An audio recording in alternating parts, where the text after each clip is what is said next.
Bonjour tout le monde, bienvenue à cette sixième capsule vidéo. Toujours au niveau du système respiratoire, à partir de cette capsule, on va entrer un peu plus dans la mécanique du système respiratoire. Donc, ça va vous demander pas mal plus d'efforts, de compréhension et d'études que la capsule 5 où là, on a plus survolé le système respiratoire et qu'on a parlé un peu plus en termes d'anatomie et de fonction générale. Donc, à partir de maintenant, on va essayer de comprendre un peu plus comment en fait, quels sont les processus et les différentes lois et processus mécaniques qui vont permettre justement le fait d'inspirer ou d'expirer ou encore de faire les échanges gazeux. Première des choses qu'il faut comprendre, c'est qu'au niveau de la respiration, on doit absolument permettre une dilatation au niveau des poumons. Donc, les poumons doivent prendre de l'expansion, mais aussi ils doivent être capables de revenir en position initiale. Et c'est ces deux phénomènes-là, en fait, qui vont permettre justement d'inspirer de l'air ou d'expirer de l'air. Et également, on verra que ça va faciliter les échanges gazeux éventuellement. Pour permettre la dilatation pulmonaire, il y a essentiellement trois facteurs que je vais présenter ici et qu'on pourra étudier plus en détail éventuellement quand ce sera le temps. Donc, la première des choses, la paroi thoracique va participer à la dilatation pulmonaire. On verra aussi que, en fait, le volume au niveau de la cage thoracique va varier. On peut prendre de l'expansion ou encore on va revenir en position normale. Et cette variation de volume-là va affecter justement un jeu de pression et de déplacement d'air qu'on étudiera en détail éventuellement. Le deuxième facteur, qui est assez simple à comprendre, c'est le terme élasticité. Donc, les poumons doivent être élastiques. Il faut faire attention, c'est un terme simple, mais il ne faut pas le confondre. Donc, souvent, vous pensez à tort que l'élasticité, ça veut dire étirer, et c'est faux. Ça, c'est un concept d'extensibilité ou d'extension. En fait, l'élasticité, c'est la capacité d'un organe ou d'un tissu à revenir à sa position initiale. Donc, exemple, si on prend un élastique que tout le monde connaît, évidemment, si on tire dessus, il s'étire, donc une capacité, il est extensible, mais la capacité élastique, c'est le fait que quand vous le relâchez, il revient à sa position initiale. Donc, les muscles ont une capacité d'extension, d'extensibilité, mais aussi une capacité élastique parce qu'ils sont capables, suite à la contraction, de revenir en place. C'est la même chose au niveau des poumons. C'est extrêmement important qu'ils soient élastiques. Donc, après expansion ou extension, ils doivent être capables de revenir à leur position de départ. Avec l'âge, il y a des personnes qui vont perdre une certaine élasticité au niveau des poumons ou encore certaines maladies qu'on verra éventuellement vont conduire à cette perte d'élasticité. Donc, en fait, les poumons vont pouvoir gagner peut-être en expansion, mais ils vont être incapables de revenir en position initiale. Et ça, on verra que ça amène des grands problèmes parce que là, ça va tout débalancer le jeu de pression et de déplacement d'air. Mais ça, on va en reparler en détail quand ça sera le temps. Donc, la paroi thoracique, la capacité élastique des poumons est très importante pour participer à la dilatation pulmonaire. Et il y a aussi un concept de tension superficielle. Tension superficielle, on peut imaginer ça comme une espèce de force associée à un liquide, notamment l'eau. Alors, vous vous souvenez qu'à la fin de la capsule 5, on avait discuté un petit peu du liquide pleural. On se souvient qu'il y a une plèvre autour de chaque poumon. La plèvre, c'est une membrane séreuse, donc la plus externe à l'organe, qui va protéger l'organe. Et cette plèvre était, comme n'importe quelle séreuse, était constituée de deux feuillets, un feuillet viscéral et un feuillet pariétal, donc le feuillet viscéral qui était le plus près de l'organe. Et entre le feuillet viscéral et pariétal, on avait vu qu'il y avait un espace, une cavité remplie de liquide, et dans ce cas-ci, on parlait de liquide pleural. Donc le liquide pleural qui se retrouvait en fait dans la cavité pleurale entre le feuillet viscéral et pariétal. Très important ce liquide-là. Je vous avais dit déjà que ça empêchait la friction entre les deux feuillets, mais également il y a un rôle au niveau de la tension superficielle, donc il va exercer une espèce de force. Le liquide pleural, en fait, c'est essentiellement de l'eau. Et l'eau a une capacité d'exercer une tension superficielle sur l'organe, donc une espèce de force, de traction, si on peut dire. Et c'est assez difficile à expliquer. En fait, le premier point, on vous le dit, là, c'est une force exercée par les molécules de liquide, exemple l'eau, puis qui va agir sur la matière autour. Okay? Généralement à la surface du liquide. Bon, c'est bien dit, mais je trouve que ce qui est beaucoup plus clair, c'est l'exemple que j'utilise ici.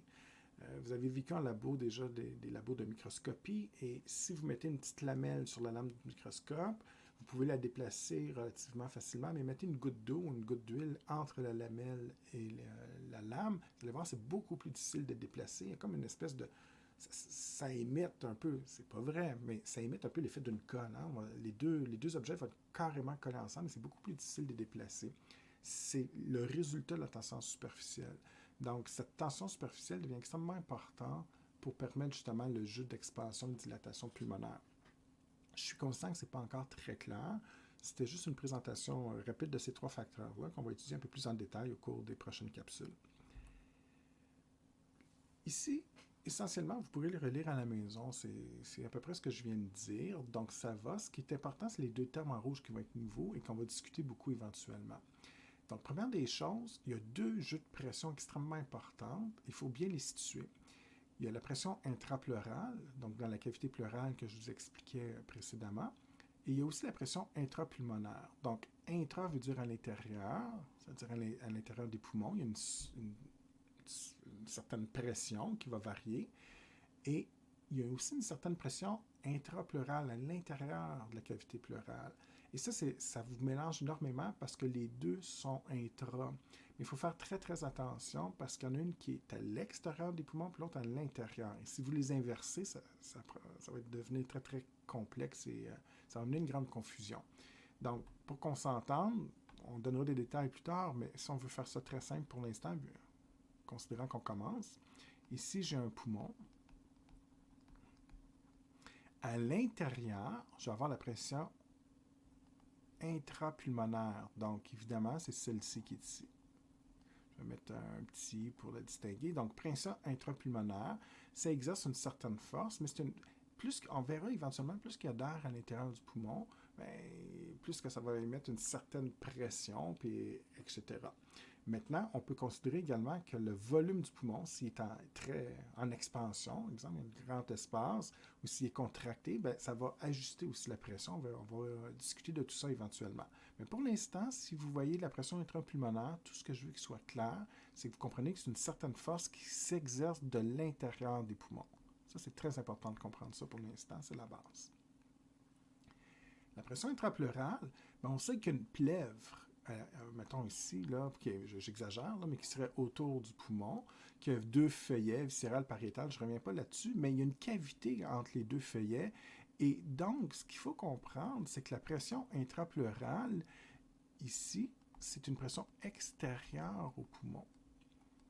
Donc, il va exercer une pression qui va exercer donc une espèce de pression comme ça, qui vient d'un sens opposé par rapport à la pression intrapulmonaire. Donc, la première chose, c'est bien important de localiser les deux différentes pressions. Donc, l'intrapleurale, malgré le terme intra, c'est une force externe. Et un autre concept, on verra les lois un peu plus tard, mais déjà, je vais commencer déjà pour que ça soit plus clair pour tantôt. Les pressions, l'air, c'est un peu comme le cardiovasculaire. Hein? Le cardiovasculaire, on étudiait le sang. On disait que si la pression sanguine à deux endroits différents, endroits A et B était égale, il n'y a pas de déplacement de sang, il n'y a pas de circulation. Il faut toujours qu'il y ait un gradient de pression, donc une différence de pression artérielle. Si dans l'artère A, la pression est plus forte que B, le sang va se déplacer de A vers B. Bien, la bonne nouvelle, c'est exactement la même logique au niveau du système respiratoire. Au lieu du sang, c'est des gaz, c'est de l'air, mais c'est la même logique. Donc, la pression la plus forte l'emporte toujours sur la pression la plus faible. Donc ici, si la pression est très forte par rapport à ici, ça va orienter le déplacement d'air. Si les deux pressions sont égales, l'air ne se déplace pas. Et si pour X raison, la pression est plus forte ici qu'à gauche, l'air va changer d'orientation. On va se déplacer dans l'autre sens. Donc ça, c'est bien important de comprendre que ça nous prend toujours un gradient de pression, une différence de pression. Et c'est tellement important qu'éventuellement, je vais vous montrer que quand vous inspirez l'air, pour que l'air passe dans des fosses nasales vers les bronches, exemple, et les poumons, il faut s'assurer que la pression la plus forte puisse être dans les premiers exemples au niveau de la pression atmosphérique. Et les poumons, il faut que la pression soit plus faible pour qu'on se déplace vers les poumons.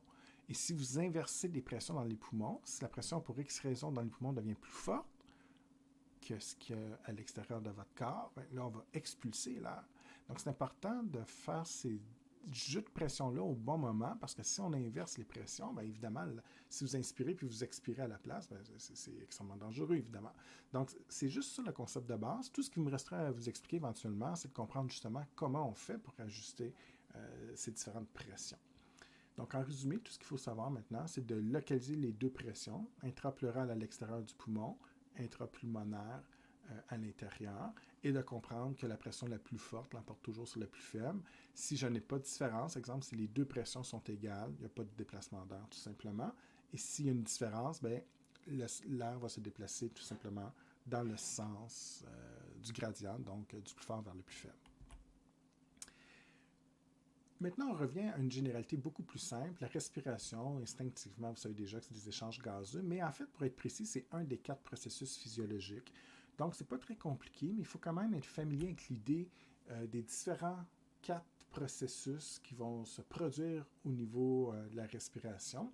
Et donc, la respiration, en fait, souvent, dans mon cours, vous pensez que c'est simplement des échanges gazeux. Et ce n'est pas tout à fait exact. La respiration, en fait, implique toutes ces étapes-là que je vais survoler avec vous. Mais vous allez voir, c'est juste du gros bon sens, il n'y a rien de compliqué. Donc, première des choses, en rouge, c'est le trachet de l'oxygène et en bleu, c'est le trachet du dioxyde de carbone, CO2. Vous savez évidemment que l'oxygène est nécessaire pour produire de l'ATP et c'est tout à fait essentiel à notre survie, alors que le CO2 est un déchet toxique qu'il faut éliminer évidemment, parce que ça peut nous amener différentes pathologies et même conduire à la mort. Donc, 4 processus. Ventilation pulmonaire. Donc là, quand vous voyez ce terme-là, c'est le premier processus ici. Et c'est quoi la ventilation pulmonaire? Très simple, c'est des échanges d'air entre l'atmosphère, donc l'extérieur de notre organisme, et notre corps, en fait, nos poumons. Donc, plus particulièrement, éventuellement, on ira au niveau des alvéoles. Donc, la ventilation pulmonaire, tout simplement, bien, la première étape, c'est de faire l'inspiration d'oxygène. Donc, à cette première étape, on commence avec l'oxygène qu'on y inspire, qui va se déplacer dans les différentes structures qu'on a déjà vues à la capsule 5 au niveau des organes du système respiratoire. Et on va finir, donc souvenez-vous, fosse nasale, etc., là, pharynx, larynx, trachée, les différents embranchements de l'arbre bronchique, mais éventuellement, on va arriver au niveau des alvéoles. Donc, dans ce cas-ci, quand vous voyez le mot alvéole, là, c'est la deuxième étape. Là, on parle du processus d'échange gazeux alvéolaire pour nous rappeler qu'on est au niveau des alvéoles pulmonaires. On a déjà vu leur structure avec les capillaires et donc les capillaires pulmonaires et c'est à ce niveau qu'on va pouvoir permettre les échanges avec les différents gaz respiratoires. Donc, dans ce niveau aussi, l'oxygène va être échangé entre l'alvéole. Donc, on peut voir ici que l'oxygène arrive dans l'alvéole et sera transféré au réseau sanguin, éventuellement aux veines pulmonaires pour retourner vers le cœur et en circulation sanguine. Une fois en circulation sanguine, on arrive au troisième processus, le transport des gaz. Tout simplement, c'est très simple, l'oxygène va poursuivre son chemin dans les différentes artères artérielles pour atteindre éventuellement les capillaires systémiques, donc l'ensemble des capillaires de votre corps qui va alimenter les différents organes sauf poumons. Donc on parle, exemple, tous les capillaires au niveau du foie, n'importe quel organe, pancréas, cerveau, peu importe. Donc, c'est vraiment pour permettre les échanges gazeux systémiques. C'est certain qu'il y a des capillaires aussi au niveau des poumons et des bronches pour alimenter les cellules, mais on ne fait pas d'échange avec l'atmosphère, on fait les échanges avec les cellules. En fait, on vient nourrir, transférer l'oxygène tout simplement au niveau des cellules pour combler leurs besoins métaboliques. Donc ça, c'est vraiment l'étape des échanges gazeux systémiques. Ça, c'est dans l'ensemble du système. Et là, les cellules vont pouvoir faire éventuellement de l'ATP, de l'énergie, et là, on va produire du CO2. Donc, c'est les 4 mêmes processus, mais en sens inverse.